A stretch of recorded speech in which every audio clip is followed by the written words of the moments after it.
Mouvement circulaire. Un mouvement d'un point est circulaire si sa trajectoire est un cercle ou une portion de cercle. Cliquons sur cette animation de M. Gastebois pour étudier le mouvement d'un pendule qui a un mouvement circulaire. Le pendule est soumis à deux forces, son poids P et la tension T du fil. Observons le vecteur vitesse et le vecteur accélération au cours de ce mouvement. Nous voyons que le vecteur vitesse V est toujours tangent à la trajectoire qui est une portion de cercle et le vecteur accélération, lui, a deux composantes, une composante normale plus une composante tangentielle. À remarquer que lorsque le pendule repasse par sa position d'équilibre, hop, on a vu très fugitivement que le vecteur accélération est cette fois-ci normal à la trajectoire, c'est un cas particulier. Attention, ça va arriver, top! Ah, j'ai un petit peu dépassé là. On y était. À vous maintenant de démontrer que le vecteur position, vitesse et accélération s'exprime dans la base polaire U de R, U de θ de la manière suivante. À vous de bosser. Mouvement circulaire quelconque. Alors, on considère un point M. Le cercle est à un rayon petit r. Et puis on va chercher à déterminer d'abord le vecteur position, puis le vecteur vitesse, puis le vecteur accélération dans cette base polaire U de R, U de θ. Alors, le premier, le vecteur OM, c'est R fois U de R, pas de problème. Ensuite, le vecteur vitesse. Que vaut-il le vecteur vitesse de ce point qui est en rotation? Eh bien, c'est la dérivée du vecteur position par rapport au temps. Autrement dit, c'est la dérivée par rapport au temps de R, E fois U de R. R fois U de R. Bon. R étant une constante, le rayon étant constant pour ce mouvement circulaire, eh bien, on a à ce moment-là R fois la dérivée de UR par rapport au temps.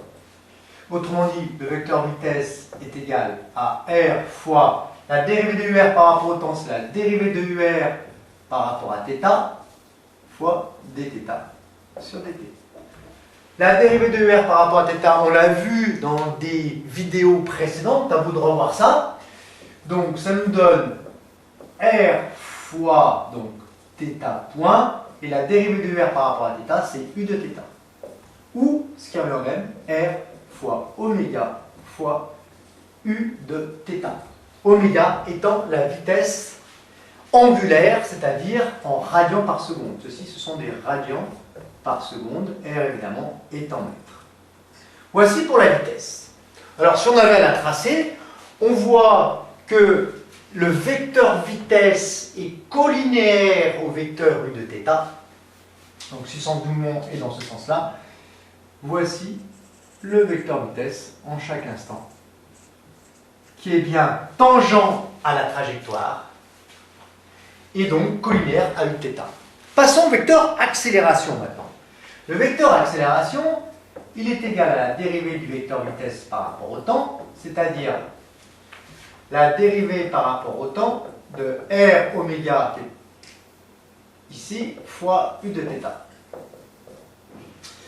Petit r, on peut le sortir puisqu'il est constant, ça fait R fois la dérivée par rapport au temps de oméga fois U de θ.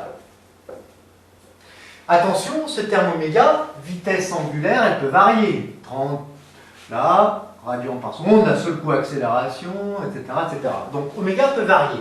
Donc ce qui nous fait pour l'accélération, petit r fois la dérivée par rapport au temps de oméga fois U de θ,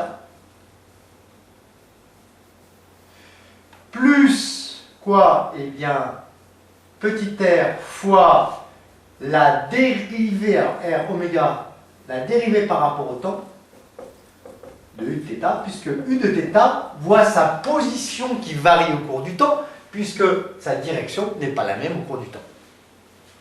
Ce qui nous donne pour le vecteur accélération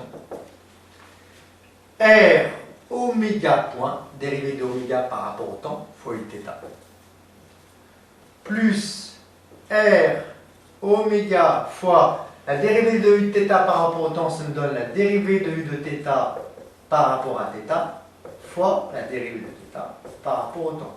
Ce qui nous donne, pour l'accélération, R oméga point u de θ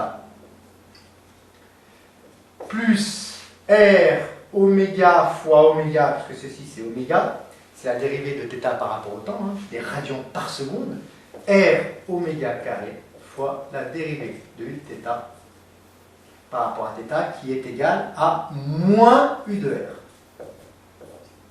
Voir démonstration précédente.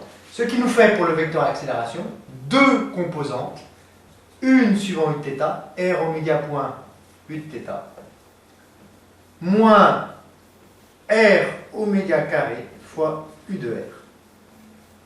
Une suivant u de R.